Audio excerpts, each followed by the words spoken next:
Now, why are you investigating this though? Link with hip hop and it's the biggest cultural revolution that I've seen in my lifetime, and we have no idea what the impacts of it are on economic mobility, inequality, teen pregnancy, all sorts of other social factors. So I would ask you the question, how can I not? Yep.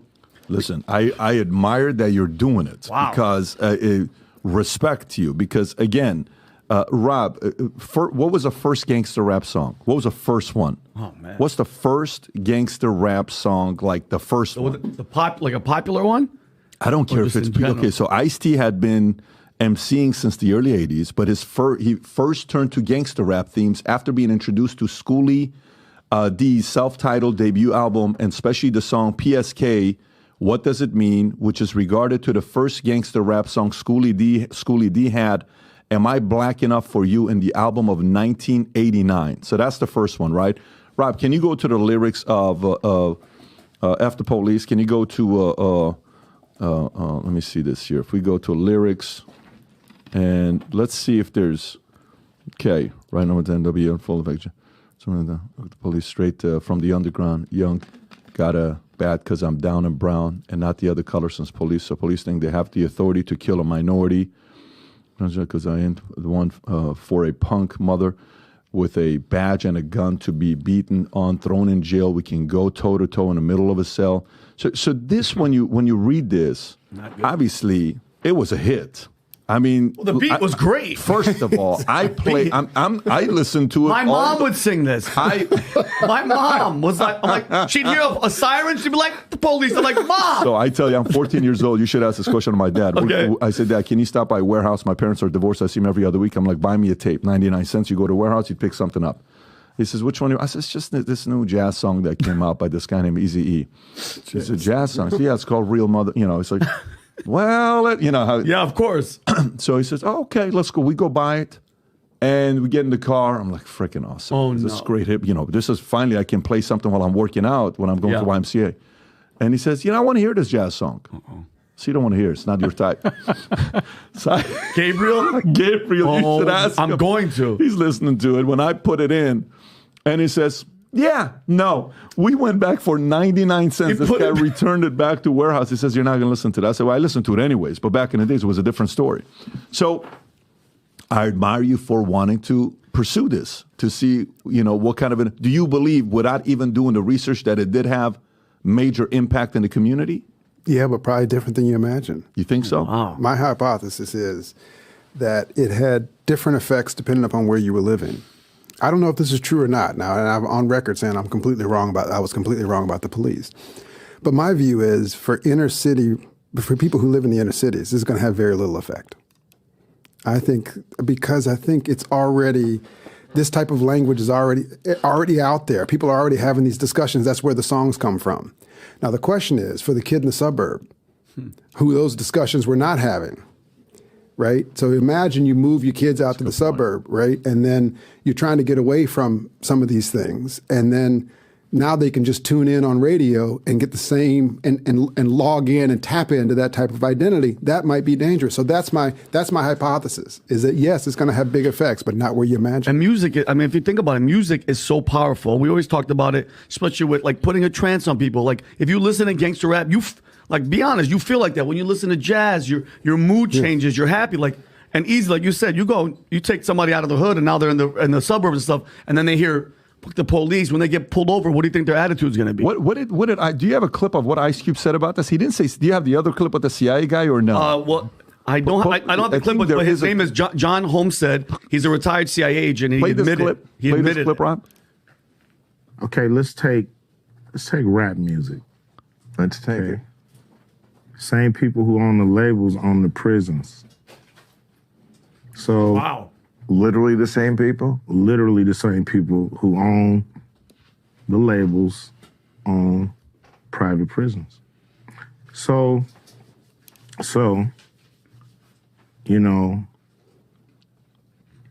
it seems really kind of suspicious, if you want to say that word, that, the records that come out are really geared to push people towards that prison industry. But they didn't make you write those lyrics. It's not about making somebody write the lyrics. It's about being there as guardrails to make sure certain songs make it through and certain songs don't. Wow. Certain flavors are exposed on the record. You know, some records are made by committee.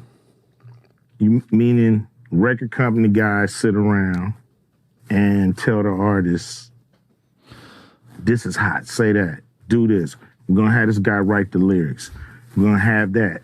So the narrative is really kind of, you know, structured and really made into what the record company want the record to be. You can and pause what it right there, Ron. You know, a lot of artists are.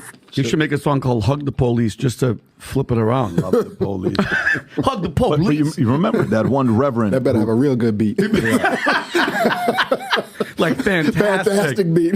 Yeah. They have to get like Scott Storch or somebody really good to make a sick beat. But by the way, if there's anybody that is qualified to speak on that, it's Ice Cube. 1000%. Is there anybody bigger than him? I just right now we came up with the first, Ice Cube's name is linked to it, so he has the moral authority to talk about that. Tom, you were talking about a man earlier, George, I think it's Wackenhut or whatever his name was.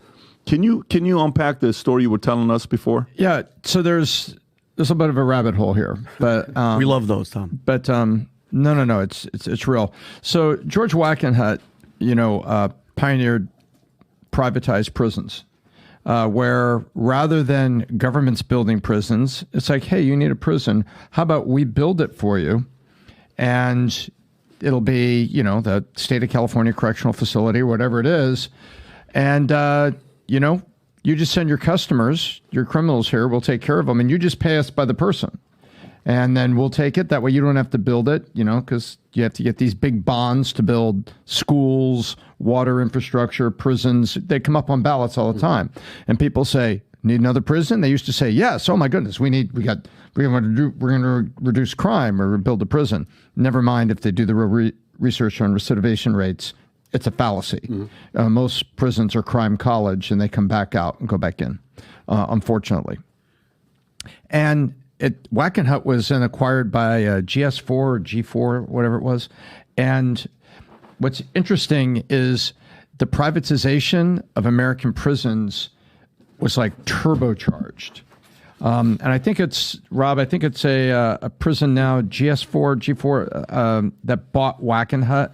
And it's a major international conglomerate now. And what was interesting is they needed customers, and the private prison industry in California lobbied for the three strikes law. And the three strikes law that, here comes rabbit hole, that Attorney General Kamala Harris in California, she greenlit and modified the weight-based possession implies distribution. You know what I'm talking about? That over a certain weight, like over an ounce of marijuana, you're intending to distribute. Right. And now they can turn what was possession for my birthday party into a felony distribution charge, and you get three strikes, and now the customers are filling the prisons, and there's a big cycle there. But there it is, G4S. And now they are a giant operator of privatized prisons, and they needed customers. And then the three strikes law, it's always good to be a politician running to be tough on crime. Yeah. And now you have this big cycle that comes around. You're nodding a little bit. Have you, looking back into, you were looking into crime statistics and have you dove into that and had thoughts on that? I haven't at all. I'm not an expert at all on private prisons and didn't know Wackenhut until you just mentioned it. But obviously, I've heard of him and the viewpoints about the issues with private prisons. I'm aware of, but I don't. I didn't look into it in terms of research. No. And the three strikes law, certainly California, had a very bad effect. Yeah, of course. Because you took young men that probably should have been in and out for a minor charge, and suddenly three strikes, they're in. And now they're in crime college. Right. And it's horrible. What was interesting to me about all this, we were talking also about music and how, there are these social triggers. It'd be really interesting to see the depth of your research that comes out of that. Tom was a big Rap and Forte guy back in the days. Tom was a Biggie, Tupac, NWA. Yeah. When I look at Tom, I say, I think fuck the police. That's what I think. No. That's what we're talking about. That's what he was singing in the way here today. Yeah, he doesn't play games, bro. He was humming in the green room. Not to be proud of, but here we go. Here we go. April of my senior year in college, I found myself in the back of a police car at 10:15 in the morning. 6 moving violations in 2 miles and attempting to evade pursuit. That last one really gets them going, by the way. And I was pulled over, and I'm wearing a tie and a white shirt. I was late for work, driving like a complete idiot. And when I had my hands on the back of my car and I'm answering questions, and they then emptied out my car. They were looking for a seat or a rolling paper, anything. There was nothing in my car. But the back of my head, he gave me a push, and he bounced my chin and my nose on the back of my car. Oh, my God. I didn't get bloodied. Motive, Tom. No, I didn't get bloodied up. Find that guy. I didn't get bloodied up, but the point is, there's a different world out there, and if you want to cross over into the world of law enforcement, it's a different world. And that's when you drove away and you played no, at the police loud. No, you were like, yeah, bitch. Like, I know what you did, Tom. I got to go to I got to ride in a police car, and I got to get. But Roland, you don't talk the talk. You walk the walk. When you said you were doing your research, you went with cops on the ride-alongs, and you said your attitude kind of changed because you were like, yo, this is not an easy job. You know what I'm saying? Like, what and I remember the story that you said, Roland, about showing up and somebody OD'd, and you were like, yo, let's go get drinks on me. And they're like, what are you talking about, bro? We still got